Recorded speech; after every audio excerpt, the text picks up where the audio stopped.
Hello friends, welcome back. Here is our next question from CA Final Audit Paper 3 ICA MCQ booklet. Question number 56.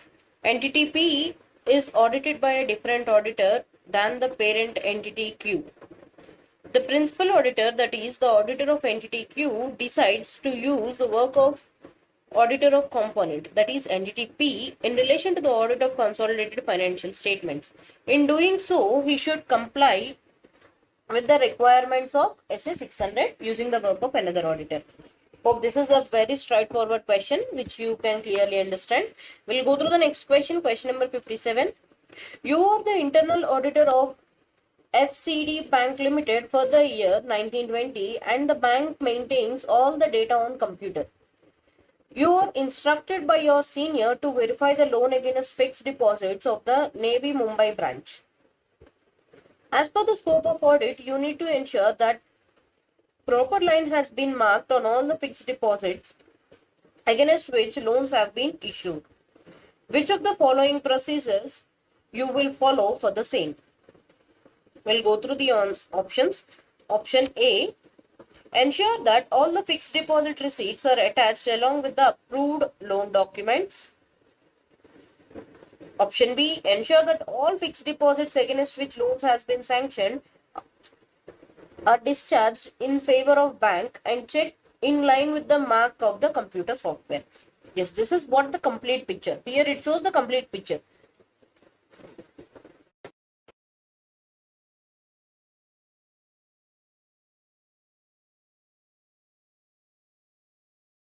Cross verified and the same has to be discharged. All the fixed deposits has to be discharged in favor of bank. And the same has to be in line with the computer software. We'll go through option C also. Discuss the process followed for line marking with the branch manager. There is no such discussions to be followed. You just need to verify. Option D, ensure that all the fixed deposit receipts against which the loan has been sanctioned are discharged in favor of bank. Check the line is marked in the computer software. Check that line is marked in the computer software and the fixed deposit should be kept separately with the branch manager. No, there is no such requirement of keeping those deposits with the bank manager, and hence option B, that lien has to be marked in computer software and all these fixed deposits has to be discharged in favor of bank. So option B is the correct option. We'll go through question number 58. PFS Bank was engaged in the business of providing portfolio management services to its customers, for which it took prior approval from RBI. Your firm has been appointed as statutory auditors of the bank's financial statements for the year 1920. Your senior instructed you to verify the transactions of portfolio management services. While verifying the transactions, you notice that the bank has not prepared separate record of portfolio management services transactions from the bank's own investments. As a statutory auditors, what will be your decision for verifying of PMS transactions? That is our portfolio management services transactions. We'll go through the options. Option A, it is not necessary.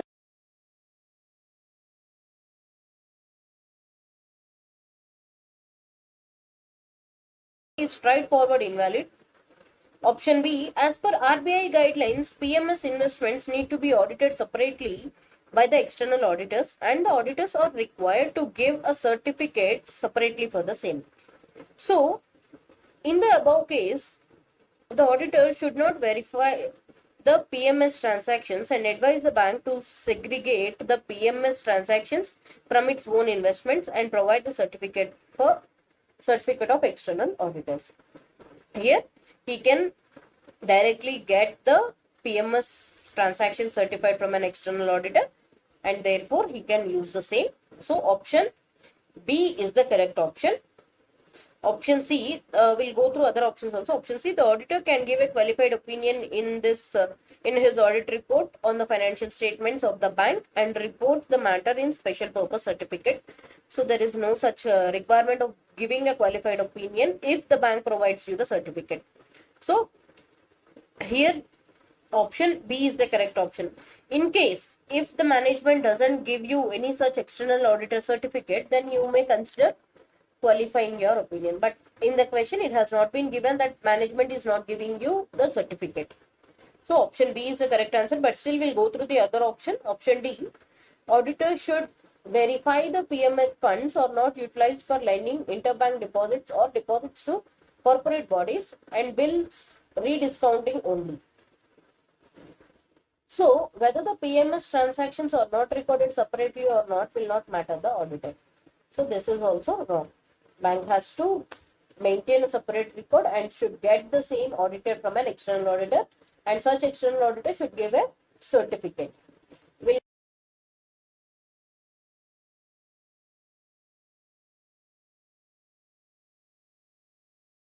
Your senior advised you to check all the standard assets shown in the balance sheet as on 31st of March 2020.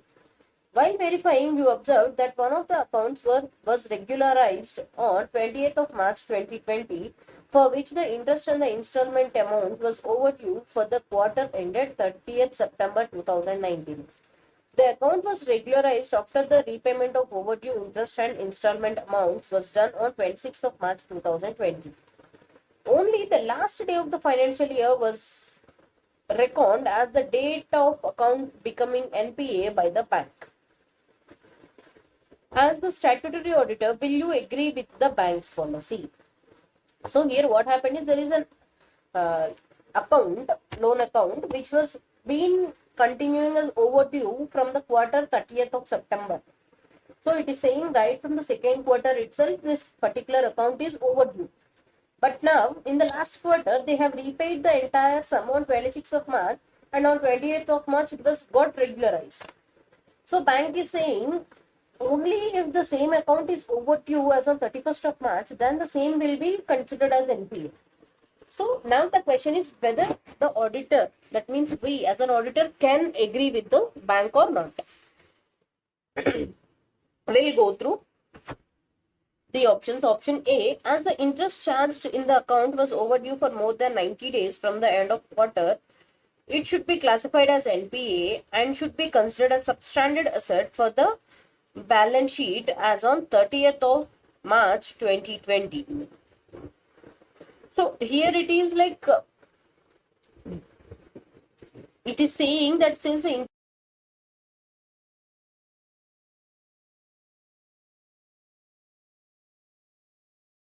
substandard asset, so this is not the correct one. We'll go through option B. As the overdue interest and installment amount was paid before the balance sheet date, there is no reason to classify the account as NPA. So there is no such thing that since if this is the case, all the customers of bank who has taken the loan will follow the same process, and they will get their accounts regularized on the last day of financial year, and they will be saying that we are not NPAs. So this is also not correct. We'll go through option C. The auditor should not agree with the bank's policies to regularize the account before balance sheet date, as overdue interest indicates more than normal risk attached to the business. So auditor should not agree, but still it is saying that regularizing an overdue interest indicates a normal risk attached. So this is not a normal risk that is attached. If the customer escapes, then it will be a severe risk on part of the bank. We'll go through option D. Bank can regularize the account before the balance sheet date, but should ensure that the amount has been paid through genuine resources and not by sanction of additional facilities, and the account remains in order subsequently. So if the bank feels that no subsequent loans have been taken to repay the existing loan and no additional benefits or facilities that has been granted to him, and if the funds are in genuine resources, then it can regularize the account, provided it should ensure that subsequently the same regularity of the account will be maintained. So option D is the final answer. We'll go through question number 60. XYZ Bank had an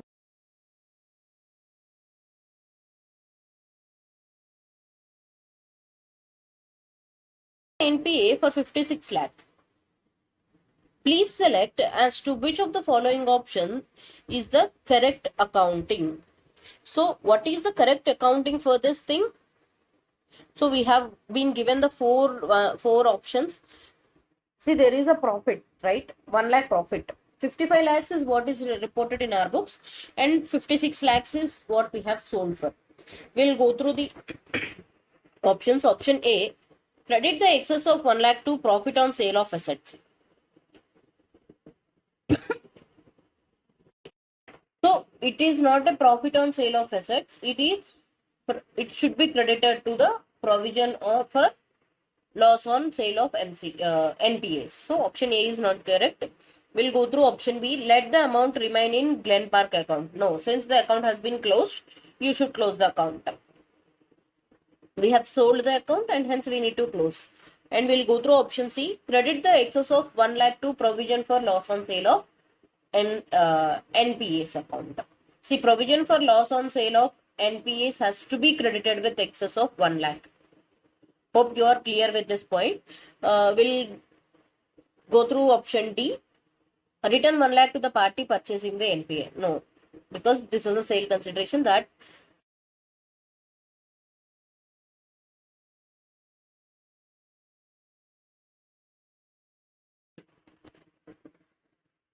KIC Limited is a company engaged in the business of general insurance and has been in existence for over 15 years. The company has a subsidiary company, PIC Limited, which is also engaged in the business of insurance other than general insurance. The previous statutory auditors of PIC Limited have completed their tenure as an auditor and accordingly have resigned, and the management of PIC Limited is looking for new statutory auditors. Okay, see this PIC Limited is subsidiary of KIC Limited. Okay. KB and Associates, a firm of chartered accountants, have vast experience of audit of insurance companies and would like to get appointed as auditors of PIC Limited. KB and Associates is a large firm and have also employed experts, engineers, valuers, lawyers for various client services. The firm is evaluating as to what should be the criteria for get appointed as an auditors of PIC Limited, because in the past they have audited only the few holding companies. They have audited only the holding companies and considering a subsidiary company for the first time. In this context, please help the firm by answering which of the following options would be correct. So which of the following points would be correct? That has to be taken into consideration.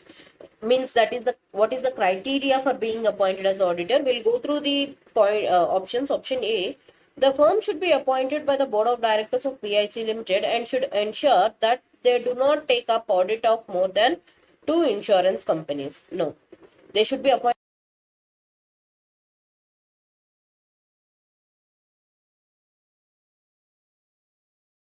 We'll go through option B. The firm should be appointed by Comptroller and Auditor General of India and should ensure that they do not take up audit of more than 3 insurance companies. Yes, this is what the provision. So option B is the correct option. Option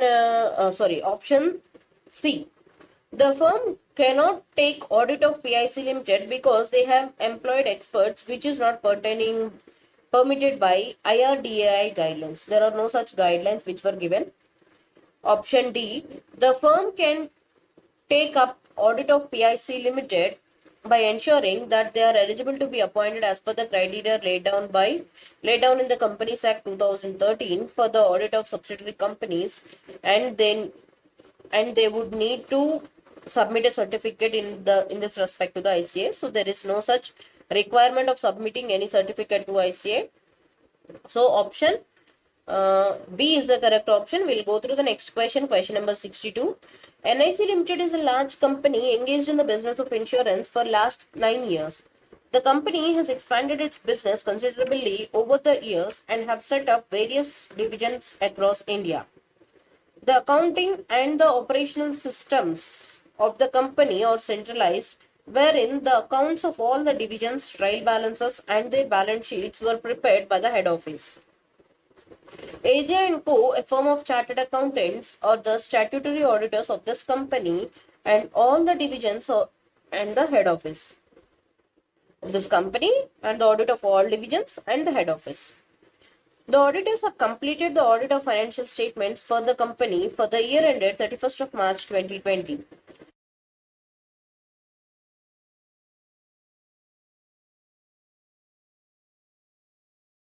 Is from IRDAI, which was asked the company which has asked the company to respond within 7 days as to why this company breached the requirement of IRDAI guidelines by having a single auditor for all the divisions and head office.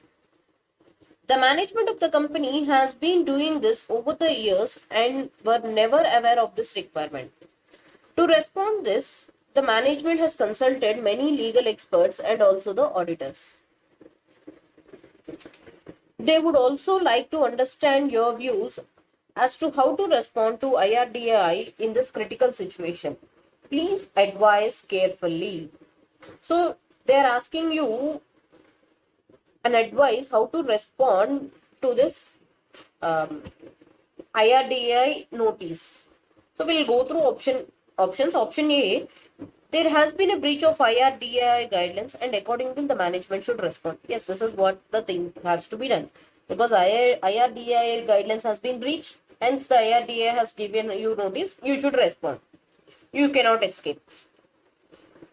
We'll go through option B. The management can request IRDAI to consider relaxation in respect of this provision for the company for the current year, as relaxation for the same is permissible as per IRDAI guidelines. Now it can't go for any request for relaxation. If at all it wants, it should take prior to the appointment of auditors only. So option B is not correct. We'll go through option C. The management should respond to IRDAI that this provision is applicable to companies only after 15 years of its existence and hence there is no breach of IRDAI. No, there is no such requirement of 15 years and hence option C is also wrong.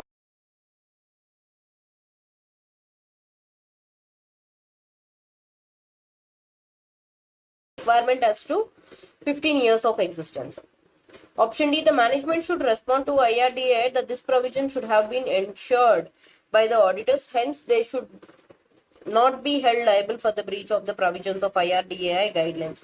No, since you are a company who are going to appoint an auditor, then it is your responsibility to ensure, even if the auditor doesn't ensure that he is complying to the provisions, you are the person who is liable, and hence the management has breached the IRDAI guidelines and the same has to be responded. Option A is the correct answer.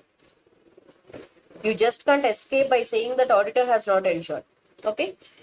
Question number 63. BIC Limited is an insurance company looking to expand their operations in southern India. The company's operations have been considerable in the southern India and its head office is also based at Chennai.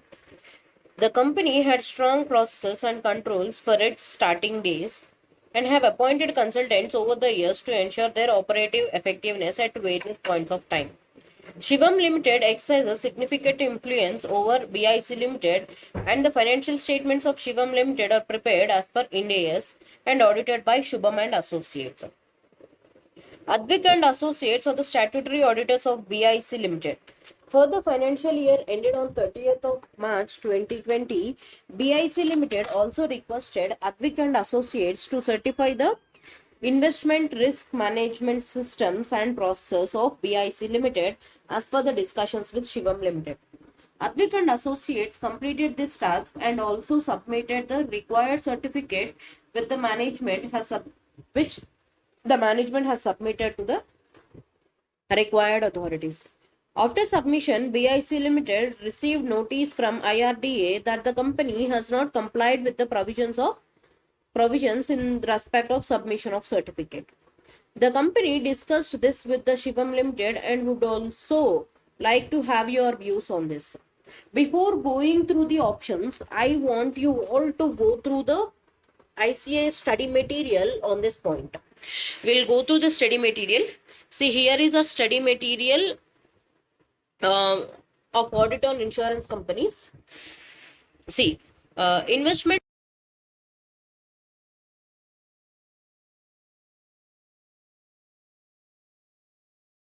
it advised that the chartered accountants firm, which is not a statutory or internal or concurrent auditor of the concerned insurer shall certify the investment risk management systems and processes are in place. For this purpose, ICA has also issued technical guide on review and certification of investment risk management systems and process of insurance companies in consultation with IRDA. So, by going through this paragraph, we understood that who need to certify this investment risk management systems and process audit? The one who is not at all related to the company, to the insurance company. It means neither the statutory auditor nor the internal auditor nor the concurrent auditor should give such certificate. Therefore, here in the question it is saying that BIC Limited has acquired its certificate from Advik and Associates, who are the statutory auditors of BIC Limited, and hence BIC Limited has violated the IRDA guidelines. So you are clear till here. So the question is like, you need to answer the question like this: BIC Limited should not have got their certificate from their statutory auditors. This is the straight away answer which need to be given based on the circular that was issued by IRDA. We'll go through the options.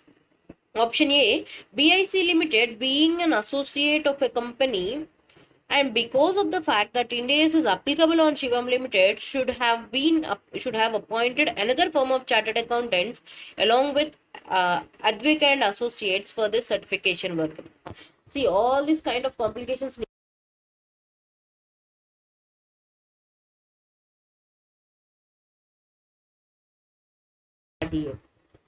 Hope you are clear. Option B, BIC Limited should have got this certification work done from their internal auditors as per the required provisions of IRDA. We read the provisions of IRDA guidelines wherein it is stating neither the statutory auditor nor the internal auditor nor the concurrent auditor should give such certificate. So option B is also wrong. We'll go through option C. BIC Limited should not have got this certification work done from their statutory auditors. Yes, this is the right option. Option D, the certification work should have been done by Shubham and Associates. See, even Shubham and Associates is linked to BIC Limited because Shubham and Associates are the statutory auditors of Shivam Limited, wherein Shivam Limited is exercising significant influence on BIC Limited. So even if you consider Shubham and Associates also, even this firm is associated to the company, and hence option C is the correct option. We'll go through the next question. Question number 64. Special audit under section 66 of CGST Act should be completed within how many days? 90 days, which is further extendable to another 90 days. So option D is the correct option. We'll go through the next question. Question number 65. AJ & Co LLP is a firm of chartered accountants. The firm has 10 partners. The firm has a good portfolio of clients for statutory audits, but the same clients have some other firms as their tax auditors. In the current year 2021, many existing clients for whom AJ & Co LLP happens to be the statutory auditor have requested the firm to carry out their tax audits as well. The firm is expecting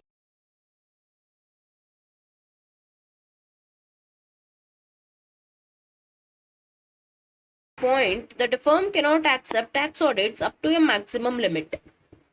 However, other partners are of the strong view that limits on audits is applicable in case of statutory audits and not for tax audits. This needs to be decided as soon as possible so that the appointment formalities can also be completed. So how many tax audits a person can accept? A member can accept is 60. Hope you know. Since this firm is having how many partners? 10 partners. It can accept 10 into 60, 600 audits it can accept. So we'll go through the options. Option A, there is no limit on number of tax audits in case of LLP. So there is a limit of 60 audits, and hence option A is not correct. Option B, all the partners of the firm can collectively sign 450 tax audit reports. No, they can sign up to a maximum of 600. So option B is also wrong. We'll go through option C. All the partners of the firm can collectively sign 600 tax audit reports. Yes, this is the correct option. Option D. All the partners of the firm can collectively sign 450 tax audit reports. However, one partner can individually sign a maximum of 60 tax audit reports. So even this option is wrong because it is saying 450 tax audits, and the maximum limit as per the requirements is 600, and hence option C is the correct option. That's all for today. We have completed the 10 questions. We'll meet again in the next video starting from question number 66. Hope these videos are helpful to you. If you like these videos, please do like, share and subscribe, and help your friends, refer to your friends and help them to revise as quickly as possible.